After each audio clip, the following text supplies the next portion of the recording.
ओम शांति। आज की मुरली की डेट है 12/11/2023, 12 नवंबर 2023। ब्राह्मण जीवन की पर्सनालिटी सब प्रश्नों से पार सदा प्रसन्न चित्त रहना। ब्राह्मण जीवन की पर्सनालिटी सब प्रश्नों से पार सदा प्रसन्न चित्त रहना। आज सर्व प्राप्ति दाता बाप दादा अपने सर्व प्राप्ति स्वरूप बच्चों को देख रहे हैं। अब यहाँ पर बाबा जो कुछ भी कहता है वो बाबा का एक एक सेंटेंस जो होता है, वाक्य जो होता है, यहाँ तक कि वर्ड जो होता है, वो हम बच्चों के लिए वरदान के समान होता है ना। बाबा हम बच्चों के लिए बोलता है कि बच्चे तुम ऐसे हो, ऐसे हो, ऐसे हो। इसका मतलब हम ऐसे हो सकते हैं, वो बाबा का वरदान है। अगर हम उसके पीछे बाबा जो विधि बताता है उसको फॉलो करेंगे तो, है ना। तो आज सर्व प्राप्ति दाता बाप दादा अपने सर्व प्राप्ति स्वरूप बच्चों को देख रहे हैं। तो अब सेल्फ एनालिसिस करना है कि क्या मैं प्राप्ति स्वरूप बच्चा हूँ, है ना। इसके लिए सबसे पहले ये देखना पड़ेगा कि बाबा प्राप्ति मतलब किसको बोलता है। तो ज्ञान गुण और शक्तियाँ जो हमें बाबा देता है, बाबा जो ज्ञान देता है शक्तियों के और गुणों के बारे में, और फिर शक्तियों और गुणों का भंडार जो हमारे सामने खोल कर रखता है, वो होती है हमारी प्राप्ति, है ना। जैसे बाबा हमेशा बोलता है कि तुम्हें प्रत्यक्ष प्राप्ति होती है। बाबा के साथ कनेक्टेड रहकर, कंबाइंड स्वरूप में रहकर, मन मनाभव स्वरूप में रहकर, स्थिति में रहकर जो भी कर्म हम करते हैं उस हर एक कर्म से हमें प्रत्यक्ष प्राप्ति होती है ना। तो प्रत्यक्ष प्राप्ति होती है मतलब क्या है, हम अंदर से बिल्कुल शांत फील करते हैं, हम सुखी फील करते हैं, हमें आनंद होता है ना। हमें ज्ञान की प्राप्ति होती है। तो ज्ञान की जो एक संपन्नता की फीलिंग जो है, महसूसता जो है ना, वो हमें होती है। तो आज सर्व प्राप्ति दाता बाप दादा अपने सर्व प्राप्ति स्वरूप बच्चों को देख रहे हैं। तो अपने आप का चेकिंग करना है, क्या ये जो शांति है, सुख है, जो भी बाबा से जो प्राप्तियां हमें मिलती है, ज्ञान की क्लैरिटी है ना, प्रेम है, जो महसूस भी करना है औरों को भी महसूस कराना है। तो क्या मैं वैसे करती हूँ, मैं आत्मा क्या महसूस करती हूँ और औरों को कराती हूँ, तभी मैं प्राप्ति स्वरूप बच्चा हूँ, है ना। तो आज सर्व प्राप्ति दाता बाप दादा अपने सर्व प्राप्ति स्वरूप बच्चों को देख रहे हैं। बाप दादा द्वारा प्राप्तियां तो बहुत हुई है, जिसका अगर वर्णन करो तो बहुत है, लेकिन लंबी लिस्ट बताने के बजाय यही वर्णन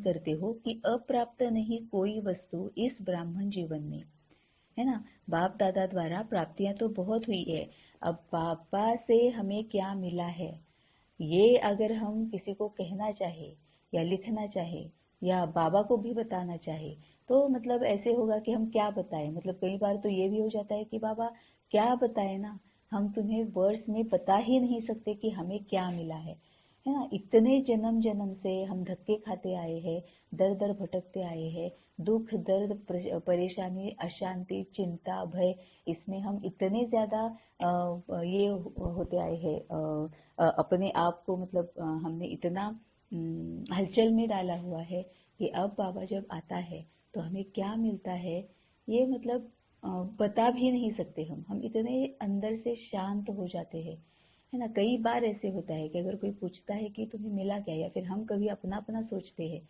कि बाबा के आने से हमें मिला क्या है, तो हम बस शांत हो जाते हैं, है ना। इतना हमें कुछ मिला है कि वो वर्ड्स में हम ढाल ही नहीं सकते, है ना। ये बहुत ज़्यादा डिफिकल्ट है उसको वर्ड्स में बताना भी। लेकिन अगर हम वर्ड्स में बताने पर आ गए तो फिर तो हम कई मतलब जो चलता ही रहेगा वो, है ना।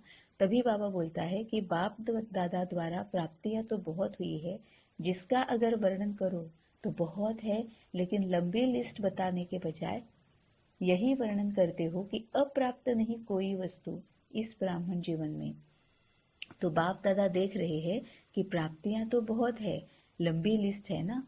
तो जिसको सर्व प्राप्तियां है उसकी निशानी प्रत्यक्ष जीवन में क्या दिखाई देगी वह जानते हो ना, है ना। मतलब प्राप्तियां तो हुई है, लेकिन क्या वो प्रत्यक्ष होती है? हमें ये बुद्धि तक तो पता है कि प्राप्तियां क्या क्या होती है, क्योंकि बाबा ही बताता है ना। अभी कल परसों की मुरली में बाबा ने ये तक बताया था कि बाबा से प्यार से हमें बात कैसे करनी है ना। ये तक बाबा हमें ये तक बताता है कि बाबा के साथ तुम कैसे प्यार से बात करो। तो बाबा ने हमें ये सब कुछ बताया है, तो बुद्धि तक तो है, लेकिन क्या वो प्रत्यक्ष हुई है?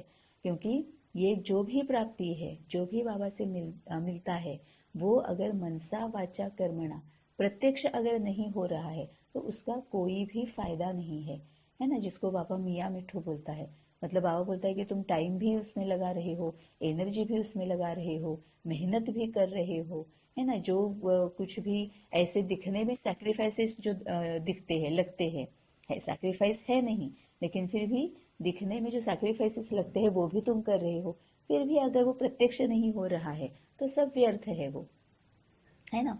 मैं शांत स्वरूप आत्मा हूँ, बाबा से शांति की प्राप्ति होती है, लेकिन वो शांति मनसा वाचा कर्मणा ना हमें महसूस हो रही है, ना औरों को महसूस हो रही है, या फिर कभी महसूस होती है कभी नहीं महसूस होती है, खुद को भी औरों को भी। तो फिर इसका फायदा क्या है ना। तो वो प्रत्यक्ष होना और वो स्वरूप बन जाना, मतलब वही उसी स्थिति में हमेशा के लिए स्थित हो जाना, ये जब होगा तभी उसका अर्थ है ना। तभी वो सही प्राप्ति है। तभी बाबा बोलता है तो बाप दादा देख रहे हैं कि प्राप्तियां तो बहुत है, लंबी लिस्ट है ना। तो जिसको सर्व प्राप्तियां है उसकी निशानी प्रत्यक्ष जीवन में क्या दिखाई देगी वह जानते हो ना। तो बाबा आज बताएगा कि प्रत्यक्ष जीवन में हम कैसे दिखते हैं या हमें कैसे दिखना चाहिए। तो हम सेल्फ चेकिंग कर सकते हैं कि अपने आप को ये हम देख सकते हैं कि मैं कहाँ तक पहुंची हूँ, है ना। तो सर्व प्राप्तियों की निशानी है सदा उसके चेहरे और चलन में प्रसन्नता की पर्सनालिटी दिखाई देगी।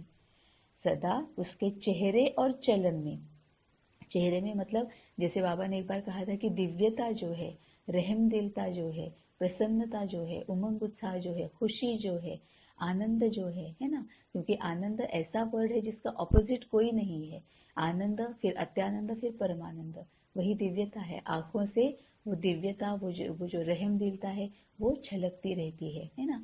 तो सदा उसके चेहरे में, मतलब पूरा जो चेहरा है वो हमेशा खुश और खुशनुमा, और चलन में मतलब जो भी हमारे छोटे छोटे कर्म है उसमें कहीं पर भी ऐसे नहीं दिखाई दे कि हम इरिटेट हो गए हैं, या फिर हमें करना पड़ रहा है, या फिर हमें मेहनत लग रही है ना। बिल्कुल भी नहीं।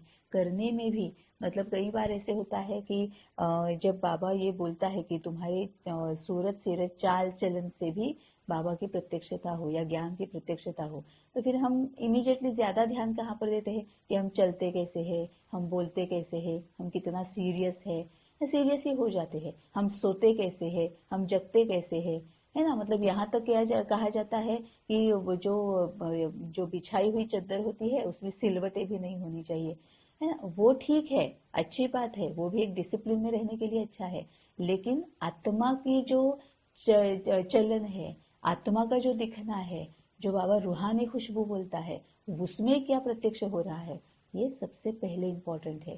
क्योंकि चाल चलन जो होती है वो पहले आत्मा की होती है ना, और फिर आत्मा शरीर से वो प्रत्यक्ष करता है। तो आत्मा की चलन कैसी है ना। तो सोचती कैसे है आत्मा, आत्मा जैसे सोचेगी वैसे ही मुख से निकलेगा और वैसे ही शरीर से प्रत्यक्ष होगा, कर्म में वही आएगा। तो सबसे पहले सोचना, है ना। तो चेहरे पर भी तभी आएगा जब हम सोच क्या रहे हैं। अगर अंदर से हम बहुत खुश है तो हमें शरीर के ऊपर ध्यान भी नहीं देना पड़ेगा कि मैं कैसे चल रही हूँ, मैं कैसे बोल रही हूँ, मेरे चेहरे से प्रत्यक्ष क्या हो रहा है ना। अगर सोच हमारी खुशनुमा है, हम पूरी तरह से बाबा की खुशी में, बाबा के आनंद में डूबे हुए हैं, हर वक्त अगर हमें याद है कि बस बाबा है, बाबा है, तो मतलब चिंता की बात ही नहीं है। तुम कहीं पर भी रहो, कहीं पर भी तुम हो, कितने भी आत्माओं के बीच में तुम हो, कैसी भी आत्माओं में तुम रहो, किसी के साथ रहो या किसी के साथ ना रहो, है ना, कोई फर्क नहीं पड़ता है जब बाबा हमारे साथ होता है ना। तो बाबा सबसे पहले बताता है कि सर्व प्राप्तियों की निशानी है सदा उसके चेहरे और चलन में प्रसन्नता, प्रसन्नता की पर्सनालिटी दिखाई देगी। पर्सनालिटी ही किसी को भी आकर्षित करती है। अब सबसे पहले इसको, पर्सनालिटी मतलब शरीर की तो है ही, लेकिन सबसे पहले आत्मा की पर्सनालिटी को लेना है। जैसे बाबा रॉयल्टी बोलता है ना, आत्मा की पर्सनालिटी को पहले लेना है कि लोग मतलब आत्माएं हमारी तरफ खींची चली आती है, आकर्षित हो जाती है। उसको ही बाबा रूहानी खुशबू कहता है ना। कई सारे वर्ड्स बाबा यूज करता है। तो सदा उसके चेहरे और चलन में प्रसन्नता की पर्सनालिटी दिखाई देगी।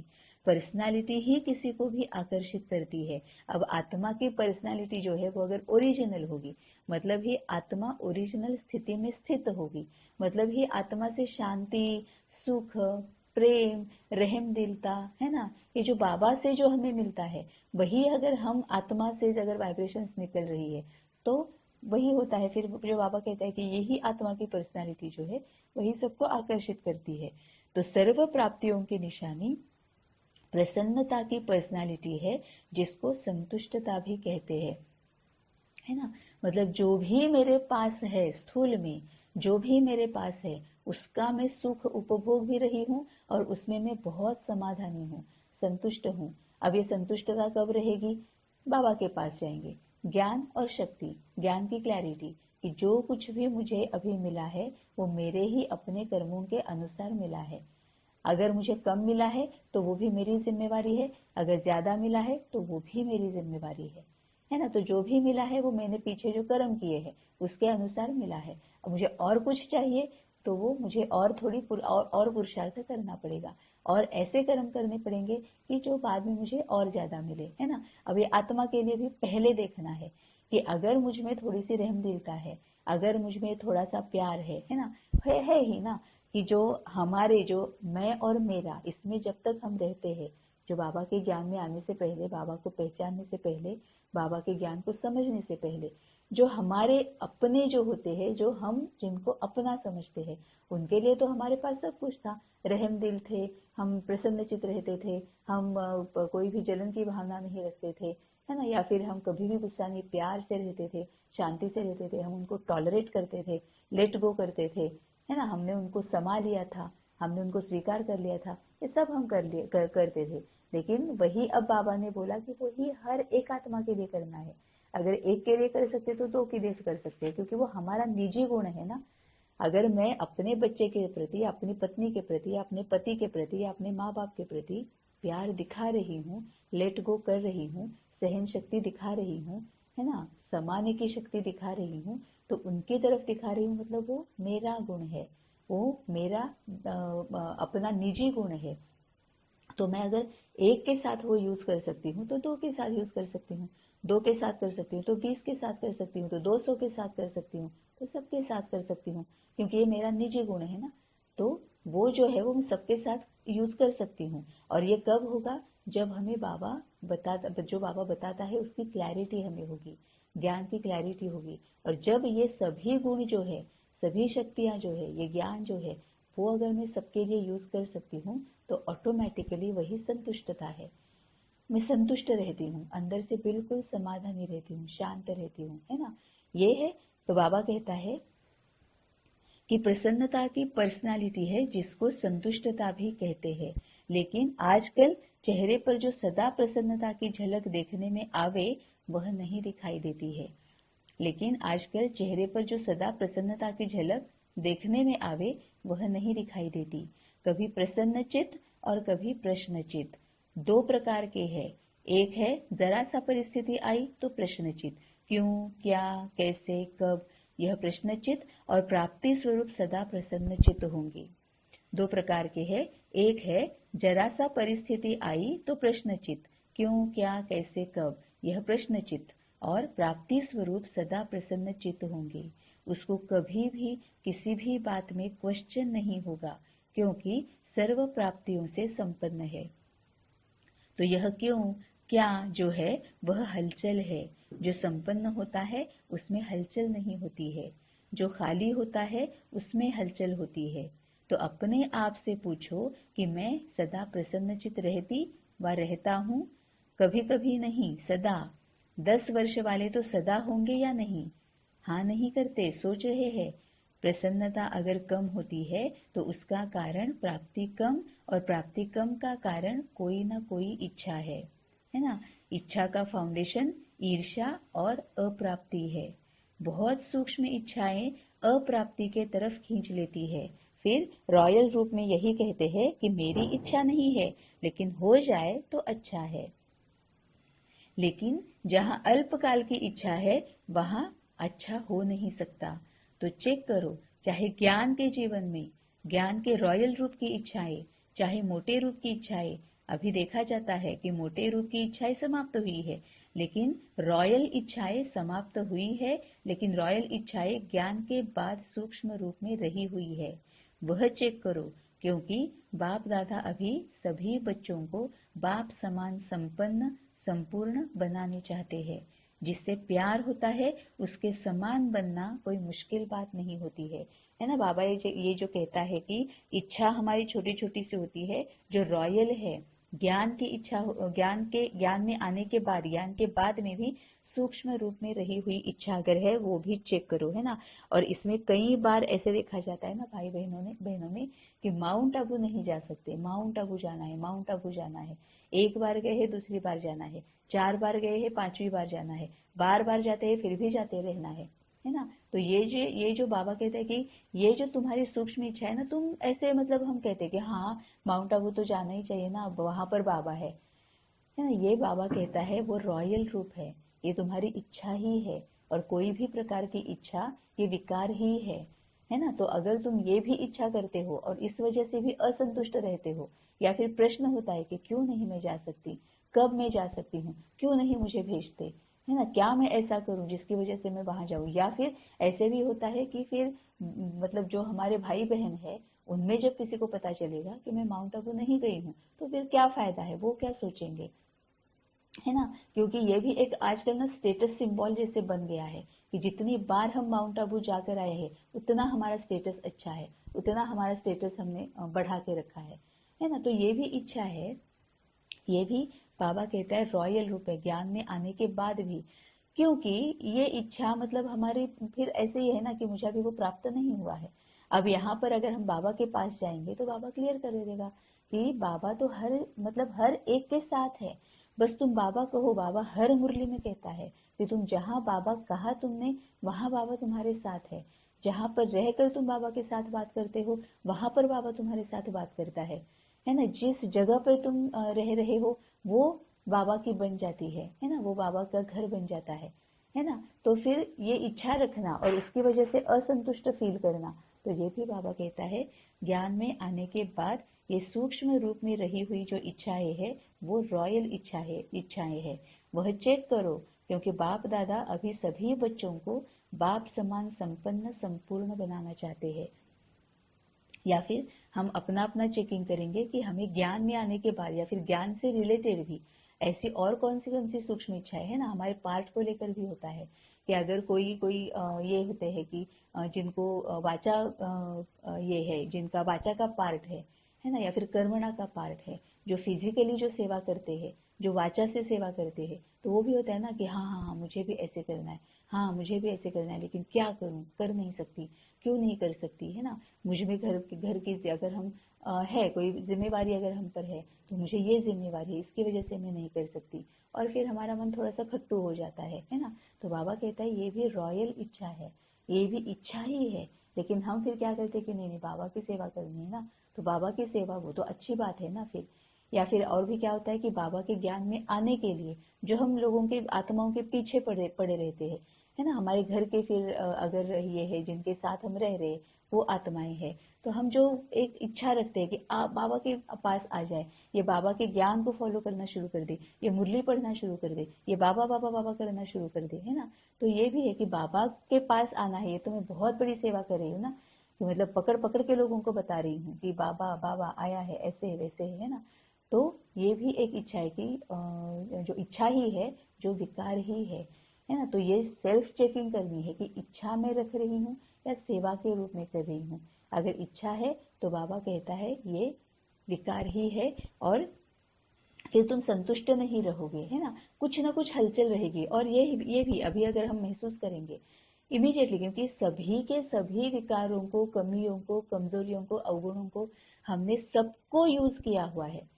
किसी से भी हम छूटे नहीं है, किसी को भी हमने छोड़ा नहीं है, एक भी कमी, कमजोरी या अवगुण विकार को हमने छोड़ा नहीं है ना। तो अभी भी पीछे मुड़कर अगर हम देखेंगे कि जो इच्छा एक रहती है उसकी वजह से हम ना हलचल में रहते हैं, है ना। आंखों में भी वो हलचल दिखाई देती है, फेस में, चेहरे पर भी वो हलचल दिखाई देती है कि हाँ मुझे वो चाहिए, हाँ मुझे वो चाहिए, है ना। वो दिखाई देती है। हम भी अभी अगर पीछे मुड़कर हम देखेंगे तो हमें पता चलता है कि हाँ मुझे वो चाहिए था ना। तो वो एक चेहरे से भी वो संतुष्टता नहीं दिखाई देती है, प्रसन्नता नहीं दिखाई देती है। आंखों में जो एक शांति होती है, एक प्रसन्न चित्त जो रहते, चित्तता जो होती है, वो नहीं दिखाई देती है ना। तभी बाबा बोलता है कि रॉयल इच्छाएं ज्ञान के बाद सूक्ष्म में रही हुई है, वह चेक करो, क्योंकि बाप दादा अभी सभी बच्चों को बाप समान संपन्न संपूर्ण बनाने चाहते हैं।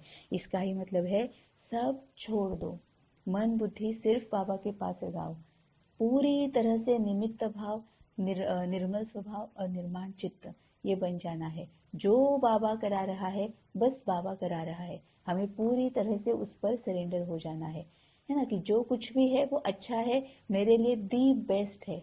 आंखों में एकदम शांति, और हमेशा के लिए, ऐसे नहीं कि कभी शांति कभी हलचल, है ना। चेहरे पर भी हमेशा शांति के, दिव्यता के एक स्माइल जो होती है हमेशा वही होनी चाहिए, है ना। बोलने में भी, वाचा में भी एकदम शांति से कि हाँ जो कुछ भी है बाबा करा रहा है, मुझे कोई फर्क नहीं पड़ता कि देहधारी क्या सोच रहे, देहधारी क्या कह रहे हैं, है ना। मेरे पास कुछ है कुछ नहीं है, मुझे कोई फर्क नहीं पड़ता। क्यों? क्योंकि मेरी सभी जिम्मेवारी अब बाबा ने ले दी है। और क्या चाहिए? मतलब इतना हम पदम भाग्यशाली है कि जहाँ पर हर एक आत्मा मतलब भाग रही है, दौड़ रही है, कुछ ना कुछ पाने के लिए दर दर भटक रही है। और बाबा ने हमें बताया कि बच्चे बस, तुम बहुत दौड़ लिए, तुमने बहुत भटक लिया, दर दर भटक लिया, अब शांत हो जाओ, अब कुछ मत करो, पूरा मुझ पर सौंप दो।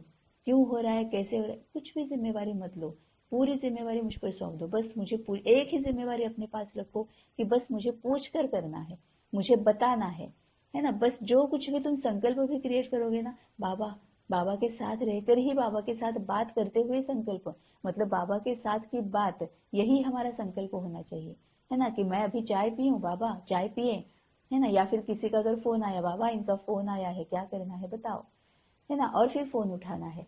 तो बाबा के साथ की बात, यही हमारा संकल्प हो, है ना। तभी फिर बाबा जो बोल रहा है कि बाप समान बन जाएंगे, तो फिर वो नेचुरल नेचर बन जाएगा। आंखों में जो रहम दिलता है, चेहरे पर जो प्रसन्नता है, जो संतुष्टता है, वो फिर अपने आप हमारा नेचुरल नेचर बन जाएगी। तो चेक करो, क्योंकि बाप दादा अभी सभी बच्चों को बाप समान संपन्न संपूर्ण बनाने चाहते हैं।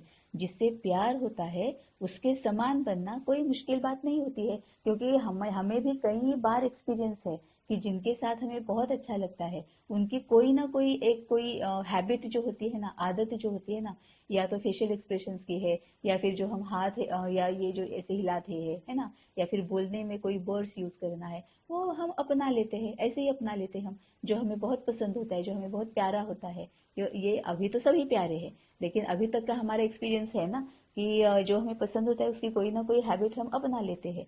तो जिससे प्यार होता है उसके समान बनना कोई मुश्किल बात नहीं होती है। तो बाप दादा से सबका बहुत प्यार है, या प्यार है, बहुत प्यार है, पक्का। मतलब बाबा बोले कि बहुत प्यार है या प्यार है ना। मतलब दिमागी स्नेह है या दिल का स्नेह है। दिमागी स्नेह मतलब जब प्रॉब्लम आती है, जब अड़चन में आते हैं, तभी बाबा बाबा करना। और दिल का स्नेह मतलब दिल, आत्मा का दिल मतलब मन, मन में हमेशा बाबा, याद करना ही ना पड़े। बाबा कहता है कि याद करो, लेकिन बाबा को ही पूछना है कि बाबा याद क्या करना है, तुम्हारे साथ ही तो होते हैं ना। याद उसको किया जाता है जिसको हम भूल गए हैं। बाबा हर एक संकल्प अगर हमारे बाबा के साथ की बात ही है, तो फिर याद करना अलग से होगा क्या, है ना। तो बाप दादा से सबका बहुत प्यार है, बहुत प्यार है या प्यार है, पक्का। तो प्यार के पीछे त्याग करना या परिवर्तन करना क्या बड़ी बात है? तो सबने कहा होगा नहीं।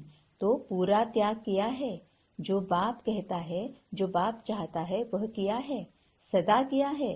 कभी कभी से काम नहीं चलेगा, सदा सदा का राज्य भाग्य प्राप्त करना है या कभी कभी का, सदा का चाहिए ना, तो सदा प्रसन्नता और कोई भी भाव चेहरे पर व चलन में दिखाई नहीं दे।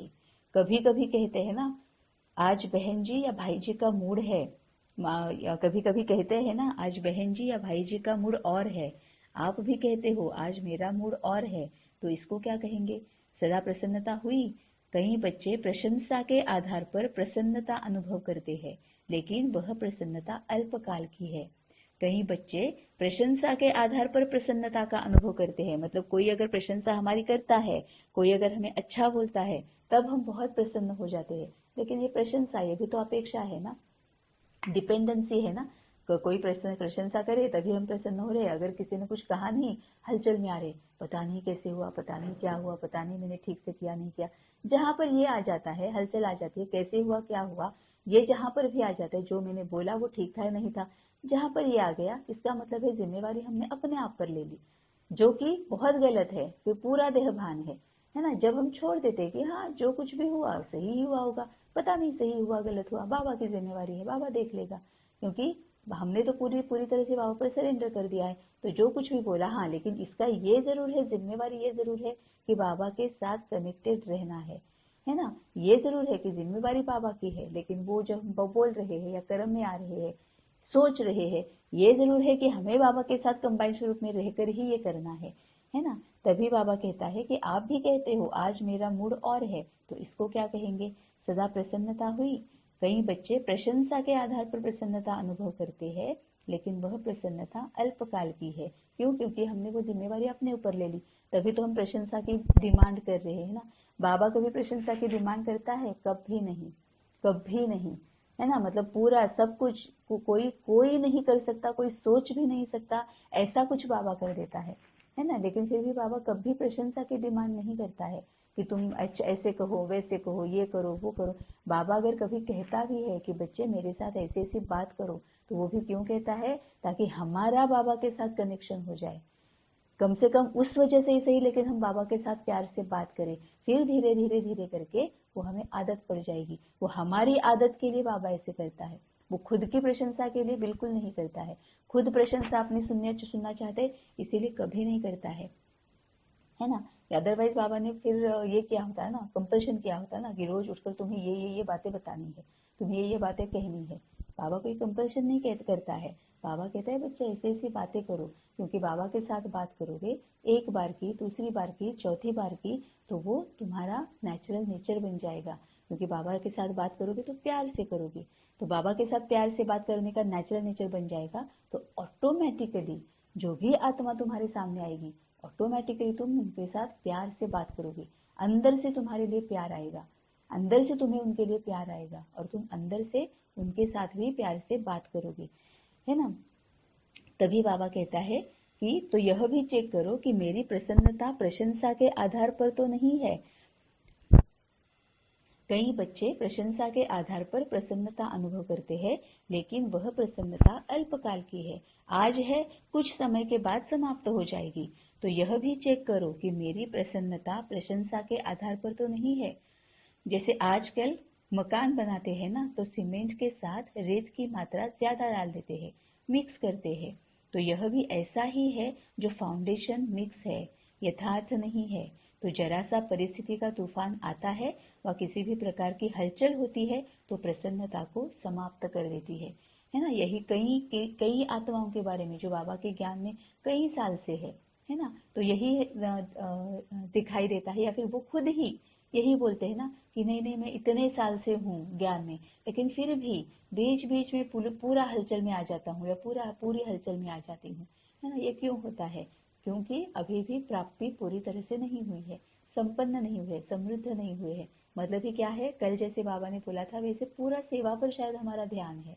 मैं ये करूं, मैं वो करूं, मैं ऐसे करूं, मैं वैसे करूं, अपने आप को संपन्न करने पर शायद हम कम ध्यान दे रहे हैं, है ना। सकाश एक बार पता चली तो बस सकाश सकाश सकाश सकाश, अपने आप को भी भरते रहना है, ये शायद हम कहीं ना कहीं पीछे पड़ता है, कहीं भूल जाते हैं, तभी फिर हलचल में आ जाते हैं, है ना। तो जरा सा परिस्थिति का तूफान आता है व किसी भी प्रकार की हलचल होती है, तो प्रसन्नता को समाप्त कर देती है। तो ऐसा फाउंडेशन तो नहीं है। बाप दादा ने पहले भी सुनाया है, अब फिर से अंडरलाइन कर रहे हैं कि रॉयल रूप की इच्छा का स्वरूप नाम, मान और शान है। बाप दादा ने पहले भी सुनाया है, अब फिर से अंडरलाइन कर रहे हैं कि रॉयल रूप की इच्छा का स्वरूप नाम, मान और शान है।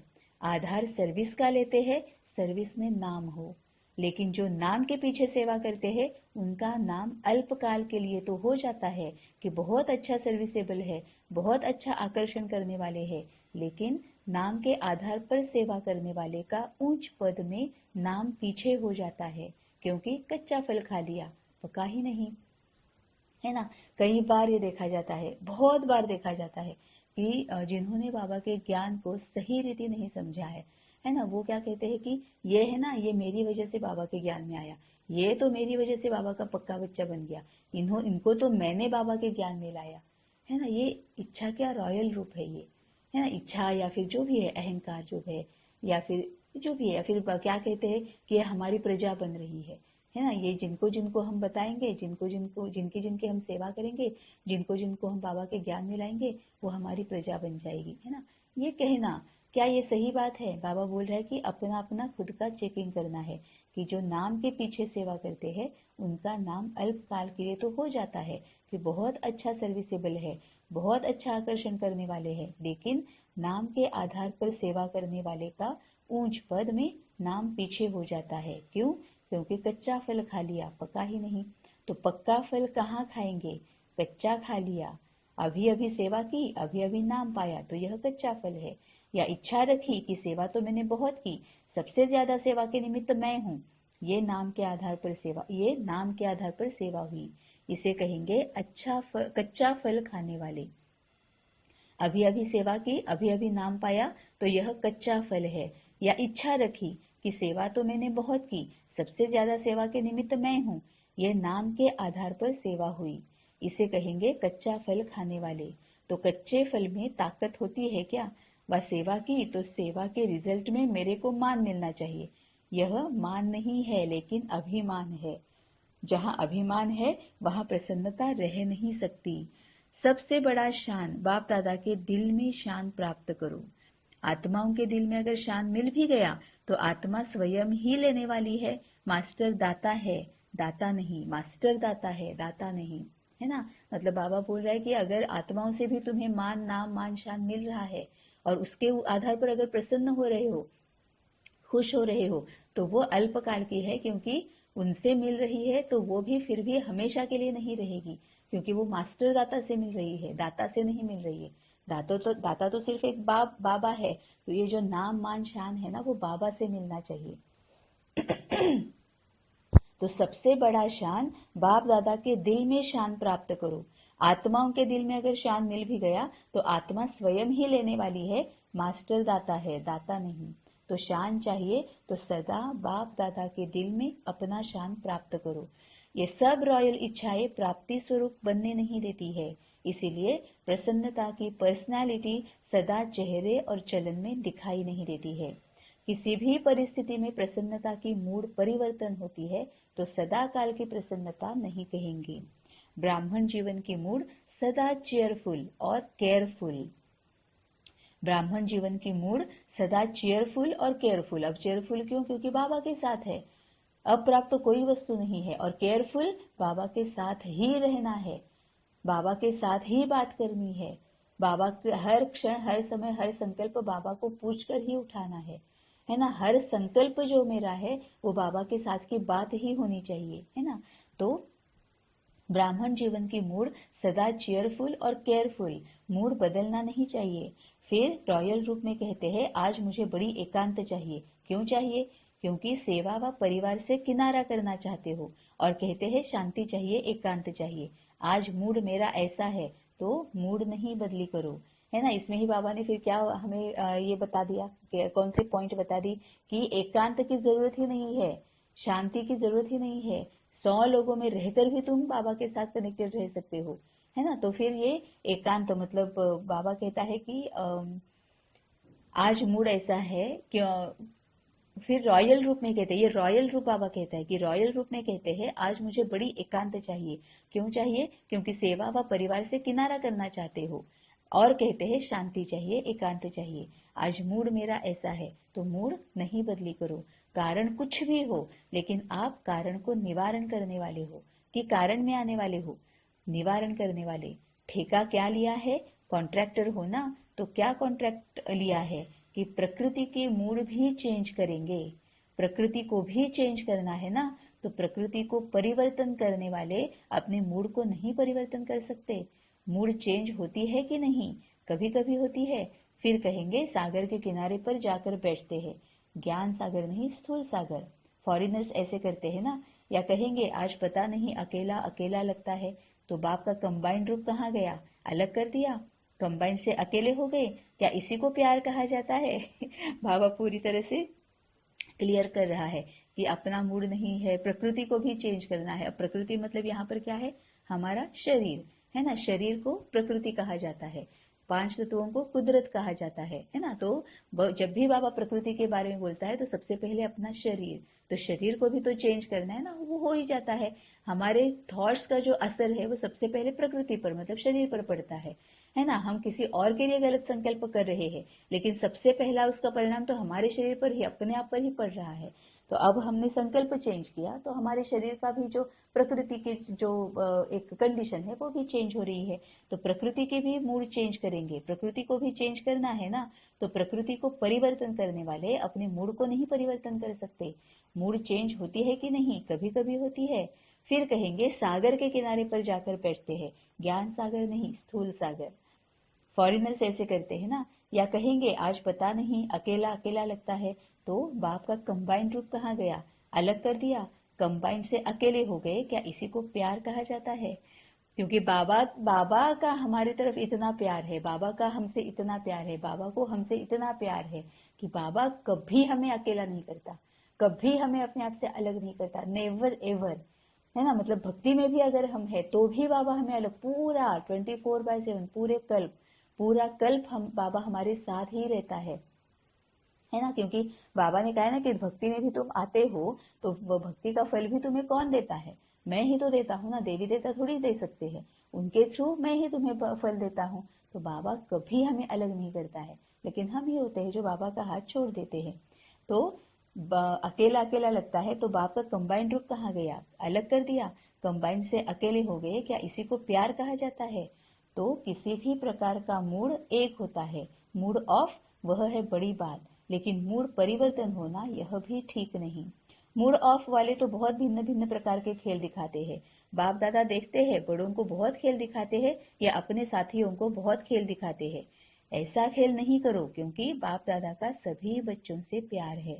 बाप दादा यह नहीं चाहता कि जो विशेष निमित्त है वह बाप समान बन जाए और बाकी बने या नहीं बने, नहीं। मतलब बाबा ये बोल रहा है कि जो विशेष आत्माएं हैं वही बाप समान बन जाए, बाकी की आत्माएं नहीं बने, ऐसे बाबा बिल्कुल नहीं चाहता है। सबको समान बनाना ही है, यही बाप दादा का प्यार है। तो प्यार का रिस्पॉन्ड देने आता है कि नाज नखरे से रिटर्न करते हो। कभी नाज नखरे दिखाते और कभी समान बन के दिखाते हैं। अभी वह समय समाप्त हुआ। अब बाबा ने ये कब मुरली बताई है, तभी बाबा बोल रहे हैं कि समय समाप्त हो गया, है ना। तो अभी डायमंड जुबली मना रहे हो ना, तो 60 साल के बाद वैसे भी वानप्रस्थ शुरू होता है। तो अभी छोटे बच्चे नहीं हो, अभी वानप्रस्थ अर्थात सब कुछ जानने वाले अनुभवी आत्माएं हो, नॉलेजफुल हो, पावरफुल हो, सक्सेसफुल हो। जैसे सदा नॉलेजफुल हो, ऐसे पावरफुल और सक्सेसफुल भी हो ना। कभी कभी सक्सेसफुल क्यों नहीं होते, उसका कारण क्या है?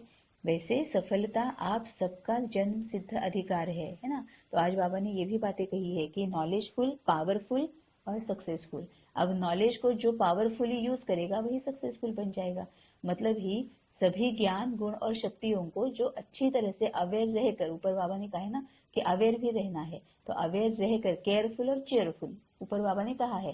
तो जो केयरफुल रहता है वो सक्सेसफुल तो हो ही जाएगा ना। तो वैसे सफलता आप सबका जन्म सिद्ध अधिकार है, कहते हो ना। सिर्फ कहते हो या मानते भी हो, तो क्यों नहीं सफलता होती है? कारण क्या है? जब अपना जन्म सिद्ध अधिकार है तो अधिकार प्राप्त होने में, अनुभव होने में कमी क्यों? कारण क्या?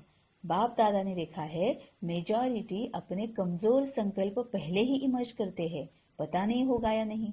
तो यह अपना ही कमजोर संकल्प प्रसन्नचित्त नहीं लेकिन प्रश्नचित्त बनाता है ना।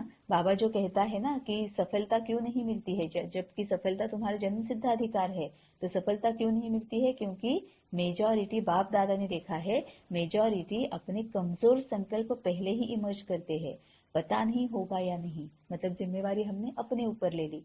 अगर हमने बाबा पर सौंप दिया है, अगर हम निमित्त भाव से कुछ भी काम कर रहे, कुछ भी कर्म कर रहे, तो हम ये संकल्प ही क्रिएट नहीं करेंगे, होगा नहीं होगा, कब होगा, कैसे होगा, मैं करूंगी या कर पाऊंगी या नहीं कर पाऊंगी, है ना। ये कोई बात ही नहीं रहेगी ना, क्योंकि बाबा पर सौंप दिया है। बाबा जैसे कराएगा वैसे कराएगा, बाबा की मर्जी है, बाबा की रिस्पॉन्सिबिलिटी है ना। तो मेजॉरिटी अपने कमजोर संकल्प पहले ही इमर्ज करते हैं, पता नहीं होगा या नहीं। तो यह अपना ही कमजोर संकल्प प्रसन्न चित्त नहीं लेकिन प्रश्न चित्त बनाता है। होगा नहीं होगा, क्या होगा, पता नहीं, यह संकल्प दीवार बन जाती है और सफलता उस दीवार के अंदर छिप जाती है। निश्चय बुद्धि विजयी, यह आपका स्लोगन है ना। अब निश्चय बुद्धि मतलब पूरा निश्चय, किसके ऊपर? सबसे पहले बाबा के ऊपर, उसके बाद ड्रामा के ऊपर और उसके बाद अपने ऊपर, है ना। सभी तरह के जो निश्चय होंगे तभी सक्सेसफुल, जो ऊपर बाबा ने कहा है कि नॉलेजफुल, पावरफुल और सक्सेसफुल, है ना, कि चेयरफुल और केयरफुल, कितने सारे बाबा ने अभी बताए, है ना। तो जो पूरी तरह से निश्चय बुद्धि होगा कि बाबा का काम है, तो बाबा तो जो भी होना होगा वो बाबा देख लेगा, है। पर फिर ड्रामा पर निश्चय कि जैसे हो रहा है वो दी बेस्ट हो रहा है, और अपने आप पर निश्चय कि मैंने अपने आप को पूरी तरह से बाबा पर सरेंडर किया है, मैं मन मत कुछ भी नहीं लगा रही हूँ, है ना। बाबा के साथ हूँ, बाबा जो भी बाबा करना चाहता है बाबा कर रहा है ना। तो निश्चय बुद्धि विजयी, यह आपका स्लोगन है ना। जब यह स्लोगन अभी का है, भविष्य का नहीं है, वर्तमान का है, तो सदा प्रसन्न चित्त रहना चाहिए या प्रश्न चित्त? तो माया अपने ही कमजोर संकल्प की जाल बिछा लेती है और अपने ही जाल में फंस जाते हो। अब यहाँ पर अगर हम ऐसे बोले कि माया जाल बिछाती है मतलब किसी और की जिम्मेवारी है, तो हम देहभान में है। माया जाल बिछाती है मतलब हमारे ही संकल्प माया बनकर आते हैं। अब ये हमारे कौन से संकल्प की जो हम अपनी जिम्मेवारी लेते हैं, अपने ऊपर जिम्मेवारी लेते हैं। मतलब ही क्या है? निमित्त भाव नहीं रखते। मतलब ही क्या है? बाबा के साथ कनेक्टेड नहीं रहते, कंबाइंड स्वरूप में नहीं रहते हैं, है ना। तभी तो ये आता है ना कि पता नहीं कैसे होगा, क्या होगा, होगा कि नहीं होगा, है ना। बाबा का है, मुझे सिर्फ इतनी जिम्मेवारी है कि बाबा के साथ रहना है ना। तो माया का तो माया अपने ही कमजोर संकल्प की जाल बिछा लेती है और अपने ही जाल में फंस जाते हो। विजयी है ही इससे इस कमजोर जाल को समाप्त करो। फंसो नहीं लेकिन समाप्त करो। समाप्त करने की शक्ति है, धीरे धीरे नहीं करो, फट से सेकंड में इस जाल को बढ़ने नहीं दो। अगर एक बार भी इस जाल में फंस गए ना तो निकलना बहुत मुश्किल है। विजय मेरा बर्थ राइट है, सफलता मेरा बर्थ राइट है। यह बर्थ राइट परमात्मा बर्थ राइट है, इसको कोई छीन नहीं सकता।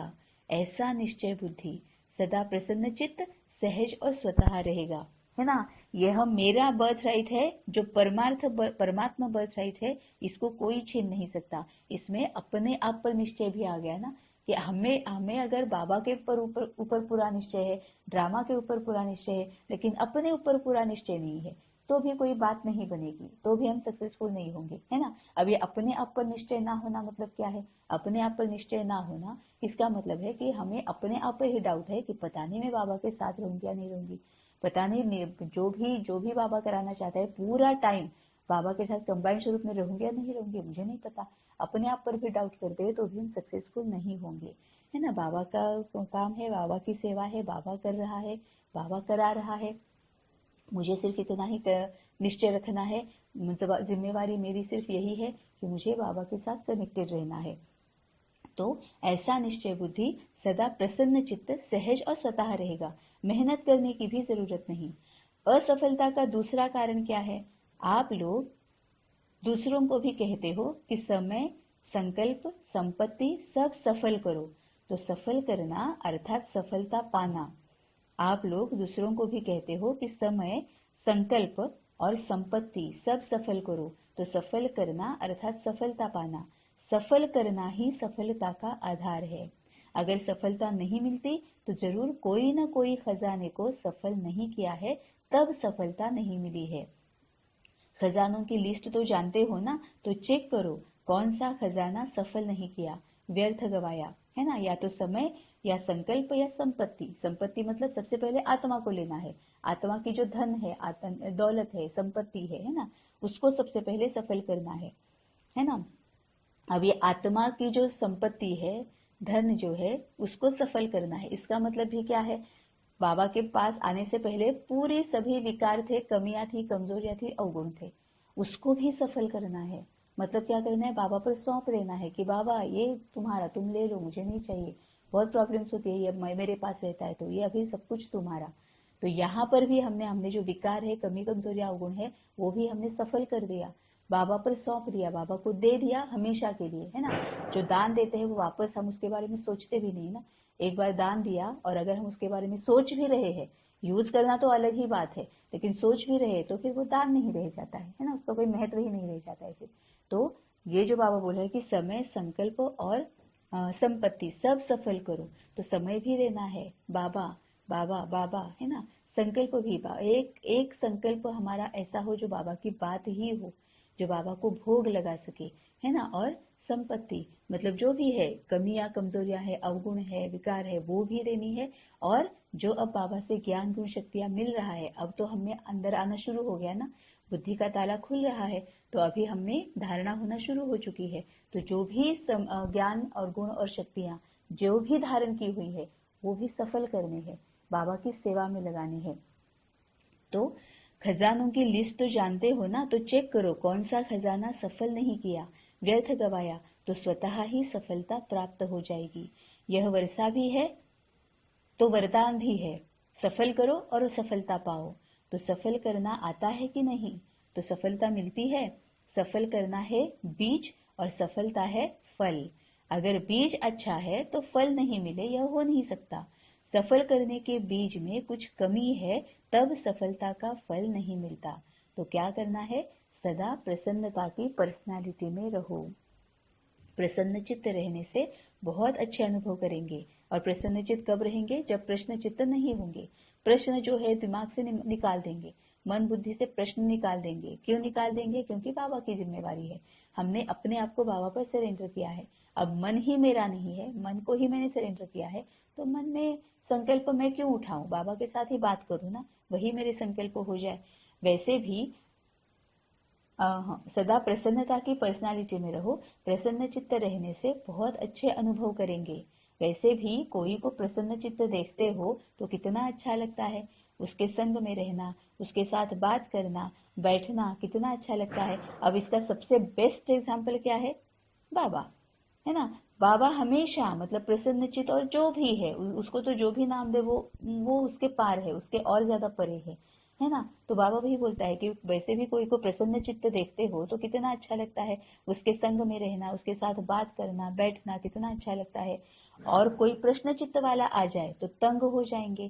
तो यह लक्ष्य रखो, क्या बनना है, प्रश्न चित्त नहीं, प्रसन्न चित्त, है ना। और अगर हम बाबा जो कहता है राज्य भाग्य, तो अगर इफ वी थिंक फर्दर, यही राज्य भाग्य है ना।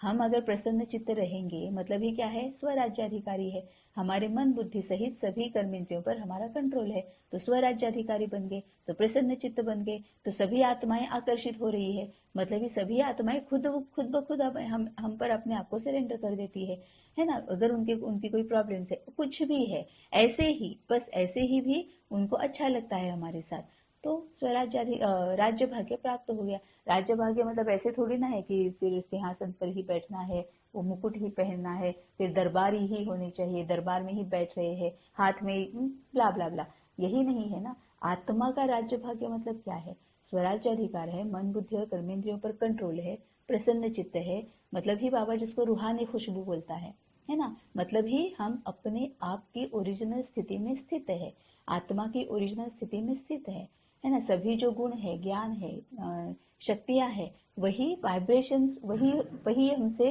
रेडिएट हो रही है। तो फिर आत्माएं आकर्षित होंगी ना। इसी मुरली में बाबा ने ऊपर कहा है कि सभी आत्माएं उनकी तरफ ही आकर्षित होंगी जो प्रसन्न चित्त होंगे। अब प्रसन्न चित्त, चित्त मतलब क्या है?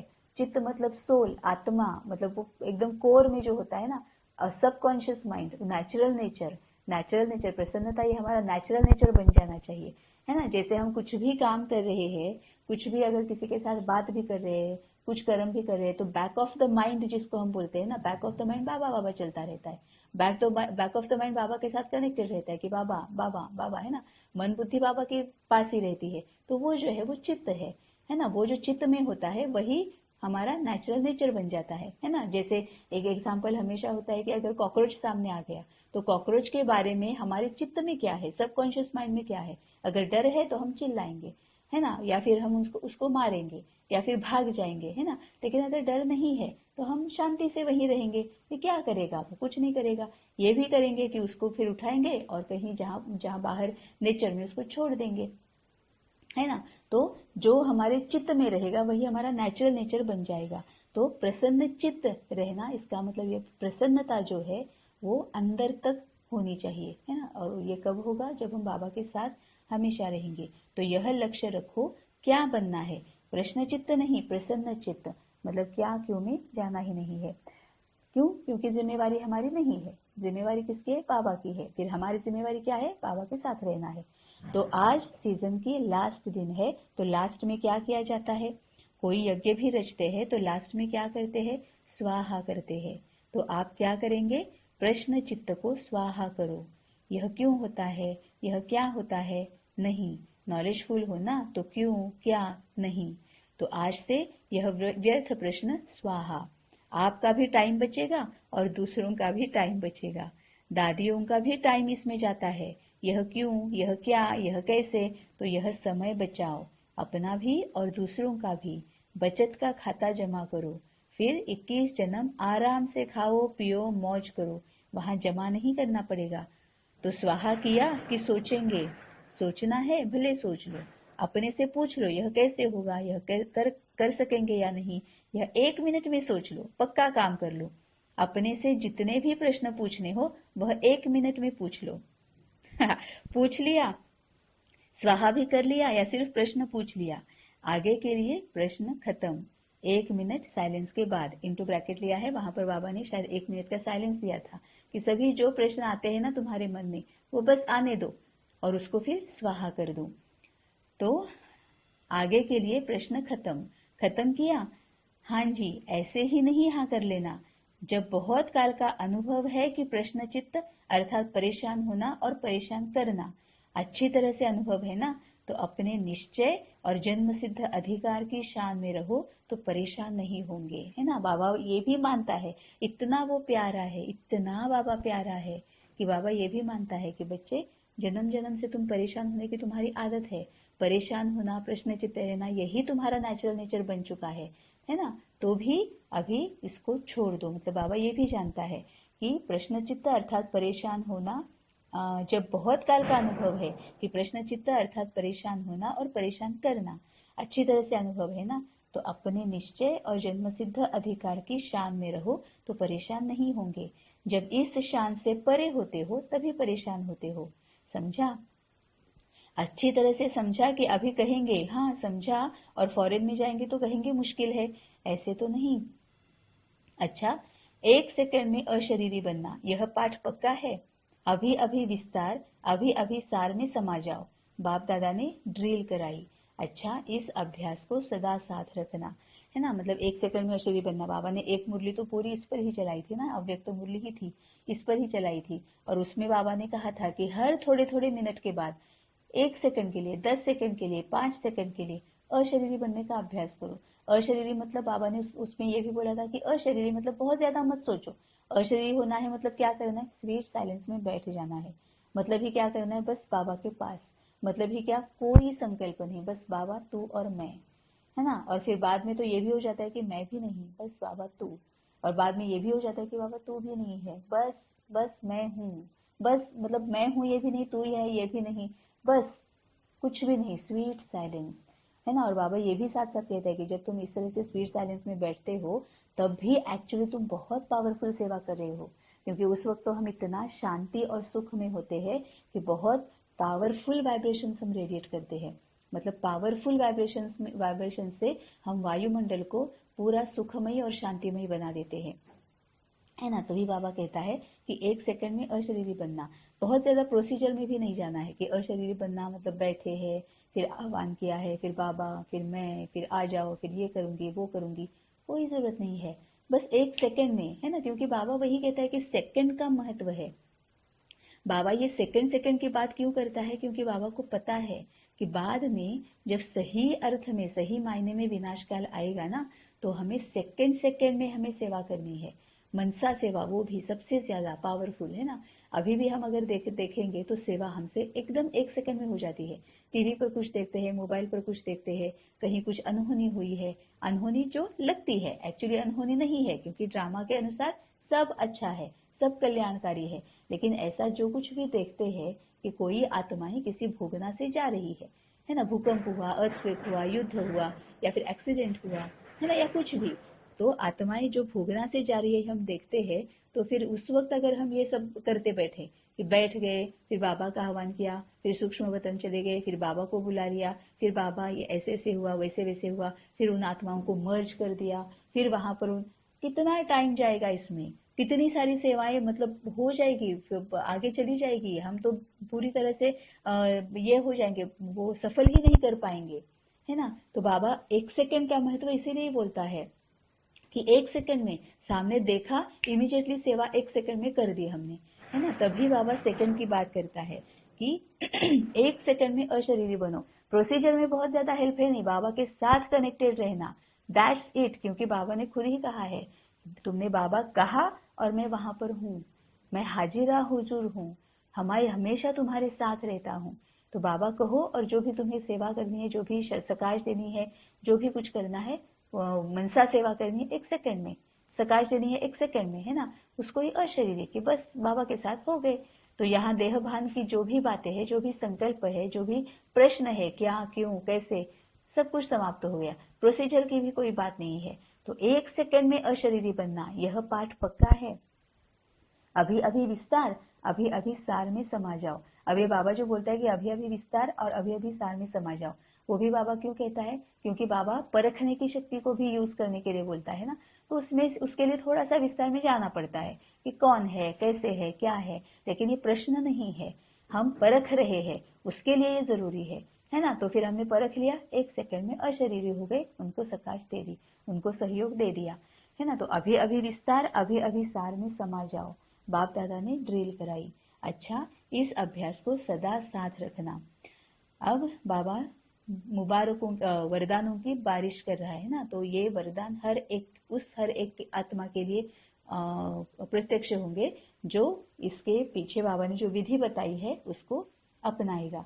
तो चारों ओर के सर्व प्रश्न चित्त से परिवर्तन होने वाले, सदा प्रसन्न चित्त के पर्सनालिटी वाले श्रेष्ठ आत्माएं। अब प्रसन्न चित्त की पर्सनालिटी मतलब नेचुरल नेचर, है ना। हमारे जो फिजिकल पर्सनालिटी अगर हम देखेंगे तो हमारी जो हाइट है, हमारा जो रंग है, हमारा नाक नक्शा जो है, वो ओरिजिनल पर्सनालिटी जो होती है वो वैसे ही रहती है ना। रोज रोज थोड़ी ना हमारी हाइट बड़ी कम और ज्यादा होती है। आज 4 फुट के है, कल 5.5 फुट के हो गए, एक दिन 5 फुट के हो गए, नहीं। नाक आज टेढ़ा है, कल मेढ़ा हो गया, फिर सीधा हो गया, ऐसे नहीं होता है। फिजिकल पर्सनैलिटी वो वैसे ही रहती है ना, अनलेस वहां पर कोई ये ना हो, एक्सीडेंट ना हो, या फिर ऐसे कोई ऐसी बात ना हो। तो वो जो पर्सनैलिटी है वो हमेशा के लिए वैसे ही रहती है। तो पर्सनैलिटी मतलब सदा प्रसन्न चित्त की पर्सनैलिटी, मतलब आत्मा का वो नेचुरल नेचर बन जाए कि मैं प्रसन्न ही हूँ, मुझ में कोई प्रश्न नहीं है, मतलब मैं मन मनाभव ही हूँ, मतलब मैं कंबाइंड स्वरूप में ही हूँ, मतलब मैं निमित्त भाव में ही हूँ। निमित्त भाव निर्मल स्वभाव निर्माण चित्त, है ना, इसी स्थिति में हूँ। तो सदा प्रसन्न चित्त के पर्सनैलिटी वाले श्रेष्ठ आत्माएं, सदा अपने विजय और जन्म सिद्ध अधिकार के स्मृति में रहने वाले, सदा अपने विजय और जन्म सिद्ध अधिकार के स्मृति में रहने वाले स्मृति स्वरूप विशेष आत्माएं, सदा सफल करने से सहज सफलता का अनुभव करने वाले बाप के समीप आत्माओं को बाप दादा का याद, प्यार और नमस्ते। जो डबल विदेशी के चारों ओर के 10 वर्ष वाले बच्चे हैं उन्हों को विशेष मुबारक और याद प्यार। दादियों से, बाप दादा को आप परिवार के सिरताज निमित्त आत्माओं के लिए सदा जीते रहो, उड़ते रहो और उड़ाते रहो, यह संकल्प सदा रहता है। कितने पद्मा पदम भाग्यशाली है ना। अब ये बोलना भी जरूरी नहीं है कि वो तो दादियाँ पद्मा पदम भाग्यशाली है। अब दादियाँ क्यों पद्मा पदम भाग्यशाली है? जो बाबा ऐसा संकल्प करता है कि सदा जीते रहो, उड़ते रहो और उड़ाते रहो, वो इसीलिए भाग्यशाली, पद्मा पदम सौभाग्यशाली है क्योंकि वो वैसा पुरुषार्थ करती है ना। क्योंकि अभी बाबा यहाँ पर दादियों के लिए ऐसे वहां पर बताया है, लेकिन बाबा कहता है कि मेरे लिए मेरे सभी बच्चे एक जैसे हैं। तो हम अगर उस तरह का पुरुषार्थ कर रहे हैं कि बाबा के संकल्प ऐसे हो कि सदा जीते रहो, उड़ते रहो, उड़ाते रहो, तो वो हमारे लिए भी प्रत्यक्ष हो जाएगा। तो बाप दादा को आप परिवार के सिरताज निमित्त, परिवार के सिरताज निमित्त, जिसको ही क्या कहा जाता है? आधार मूर्त। उनको ही फिर क्या बनना है? उद्धार मूर्त, है ना। ये सब हमें अब पता है। तो बाप दादा को आप परिवार के सिरताज निमित्त आत्माओं के लिए सदा जीते रहो, उड़ते रहो और उड़ाते रहो, यह संकल्प सदा रहता है ना। इसमें बाबा ने बहुत बड़ी एक ये भी दी है, समझाने भी दी है कि हर एक का अपना अपना रोल होता है, हर एक के अपने अपने कार्मिक अकाउंट्स होते हैं, हर एक का अपना अपना पार्ट होता है, और उस पार्ट के हिसाब से, उस रोल के हिसाब से, उन कार्मिक अकाउंट्स के हिसाब से फिर वो या तो सेवा में आता है या जो भी चल रहा है वैसे वो ज्ञान में चलता रहता है, या फिर अदरवाइज ऑल्सो, है ना, कि वो वैसे चलता रहता है।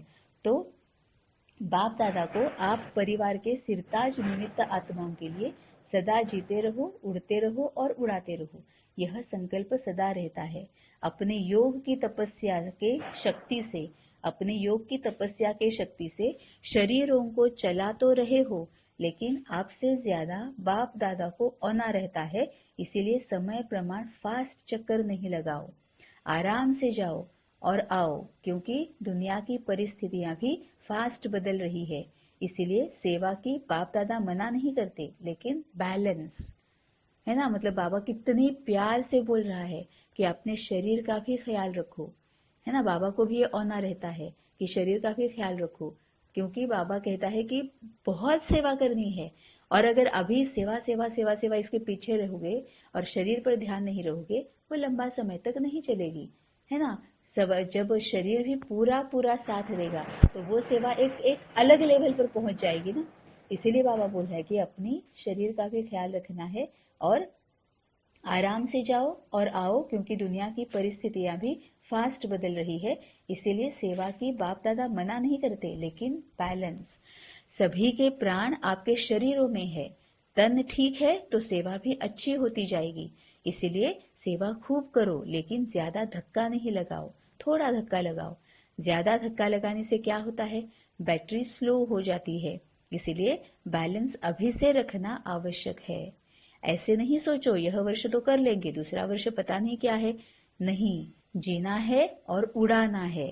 अभी तो आपका पार्ट है ना, तो अपने पार्ट को समझकर धक्का लगाओ, लेकिन बैलेंस में धक्का लगाओ, है ना। बाबा ने यहाँ पर क्लियर कर दिया कि ये आपका पार्ट है, और कई मुरलियों में बाबा ये बताता है कि हर एक का पार्ट तय है ना। इसमें ही ऊपर जो बाबा ने बताया है ना कि संतुष्ट रहो, इसमें भी असंतुष्टता क्यों होती है? क्योंकि हम औरों के पार्ट को देखते हैं, औरों के रोल को देखते हैं, और फिर हम असंतुष्ट हो जाते हैं, है ना, कि देखो उनका कैसा पार्ट है, हमारा ऐसा नहीं है, हमारा कब होगा, हमारा क्यों नहीं है ना। ये फिर प्रश्न चित्त बन गए ना, प्रसन्न चित्त नहीं हुए, क्योंकि हम औरों के पार्ट को देख रहे हैं, है ना, हम अपने पार्ट को नहीं देख रहे। तभी बाबा ने ये भी पूरा क्लियर कर दिया कि जीना है और उड़ाना है। अभी तो आपका पार्ट है ना, मतलब अभी आपका पार्ट है, हो सकता है ये बदल भी जाएगा, है ना। क्यों? क्योंकि आधार मूर्त, उद्धार मूर्त, कार्मिक अकाउंट्स, कर्मातीत, संपूर्ण, इसको अगर हम जोड़ लेंगे, लिंक ये जब सभी कड़ियां जोड़ देंगे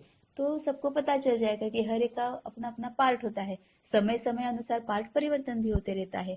तो अभी तो आपका पार्ट है ना, तो अपने पार्ट को समझकर धक्का लगाओ, लेकिन बैलेंस में धक्का लगाओ, ठीक है। फास्ट नहीं बनाओ, 2 दिन यहाँ है तो तीसरे दिन वहां है, नहीं, अभी वह टाइम नहीं है। जब ऐसा टाइम आएगा तो एक दिन में 4-4 स्थान पर भी जाना पड़ेगा, लेकिन अभी नहीं। अच्छा, वरदान। दिव्य गुणों के आह्वान द्वारा सर्व अवगुणों की आहुति देने वाले संतुष्ट आत्मा भव। दिव्य गुणों के आह्वान द्वारा सर्व अवगुणों की आहुति देने वाले संतुष्ट आत्मा भव। जैसे दीपावली पर विशेष सफाई और कमाई का ध्यान रखते हैं, जैसे दीपावली पर विशेष सफाई और कमाई का ध्यान रखते हैं, ऐसे आप भी सब प्रकार की सफाई और कमाई का लक्ष्य रख संतुष्ट आत्मा बनो। संतुष्टता द्वारा ही सर्व दिव्य गुणों का आह्वान कर सकेंगे, फिर अवगुणों की आहुति स्वतः हो जाएगी। अंदर जो कमजोरियां, कमियां, निर्बलता, कोमलता रही हुई है, उन्हें समाप्त कर अब नया खाता शुरू करो और नए संस्कारों के नए वस्त्र धारण कर सच्ची दीपावली मनाओ। है ना, यहाँ पर पटाखे बज भी रहे हैं, तो दीपावली के ही दिन पर बाबा ने कितना अच्छा वरदान दिया है कि जैसे दीपावली पर विशेष सफाई और कमाई का ध्यान रखते हैं, है ना, कि स्थूल में जो, लौकिक में जो घरों को साफ करना, ऑफिस को साफ करना, ये जो चलता रहता है, तो विशेष सफाई और कमाई, क्योंकि वहां पर कमाई भी चाहिए होती है ना, क्योंकि खर्चा भी करना होता है। तो ऐसे आप भी सब प्रकार की सफाई और कमाई का लक्ष्य रख संतुष्ट आत्मा बनो। अब सफाई मतलब क्या? सच्चाई, सफाई, निर्मलता, ये आत्मा के 3 दिव्य गुण बताए हैं, है ना। तो सफाई मतलब किसी के भी बारे में कोई भी मन में कुछ भी मन में पकड़ के नहीं रखना है ना। हो लिया, होली में सब कुछ जलाकर राख कर दिया, है ना। ये जो नवरात्रि हुई है ना, एक के बाद एक आता है ना, नवरात्र हुआ, फिर दशहरा हुआ, तो दशहरे में सब कुछ खत्म कर दिया। सभी कमियां, कमजोरियां, मन के अंदर जो कूड़ा कचरा, जो भी गंदगी, कंप्लेंट्स, जो भी किसी के बारे में अगर पकड़ के रखी है, सब कुछ खत्म कर दिया। तो दिवाली में जैसे स्थूल में सफाई करते हैं, वैसे ही मन की सफाई भी करो और कमाई भी करो। कमाई मतलब जो बाबा से मिलती है, वो बाबा की से जो कमाई होती है, वही वो अगर करेंगे तभी उसको यूज कर पाएंगे। तो संतुष्टता द्वारा ही सर्व दिव्य गुणों का आह्वान कर सकेंगे।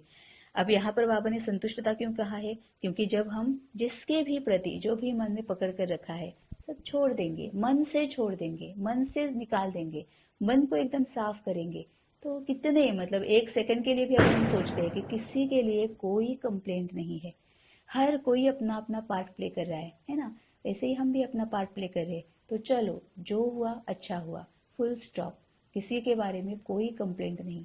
कितना अंदर शांत लगता है, कितना सुख महसूस होता है, कितनी संतुष्टता होती है ना। तो संतुष्टता द्वारा ही सर्व दिव्य गुणों का आह्वान कर सकेंगे। अब दिव्य गुण मतलब सच्चाई, सफाई, निर्मलता और बाकी के भी। शांति महसूस होती है, सुख महसूस होता है, प्यार महसूस होता है, रहम दिल बन जाते हैं इमीडिएटली ना। जिसके प्रति भी हमने मन में पकड़ के रखा है, अगर हमने ये कर दिया कि चलो वो तुम्हारा पार्ट था, हो गया, फुल स्टॉप, तुम बिल्कुल गलत नहीं थे, है ना। जो मैंने तुम्हें दिया था वही शायद तुमने मुझे वापस दे दिया है, वही तुमने मुझे वापस दिया है, अब तुम भी इसमें से निकल जाओ, इसीलिए मैं तुम्हारा सहयोग दूंगी, है ना। कितनी मतलब रहम दिल होते हैं हम, रहम दिल बन जाते हैं। तो ये सभी गुण है ना, ऑटोमेटिकली इन गुणों का आह्वान हो जाता है, हमें करना नहीं पड़ता है कि हे आ जाओ, वो आ जाओ, करना नहीं पड़ता है ना। तो संतुष्टता द्वारा ही सर्व दिव्य गुणों का आह्वान कर सकेंगे, फिर अवगुणों की आहुति स्वतः हो जाएगी।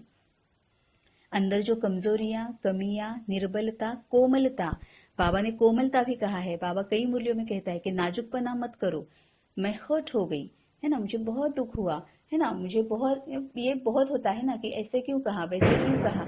ये जो कोमलता है ना, ये नाजुकपना मत करो, मैं कर ही नहीं सकती, मुझसे ये होता ही नहीं है ना। बाबा कहता है सब नाजुकपना है, छोड़ दो।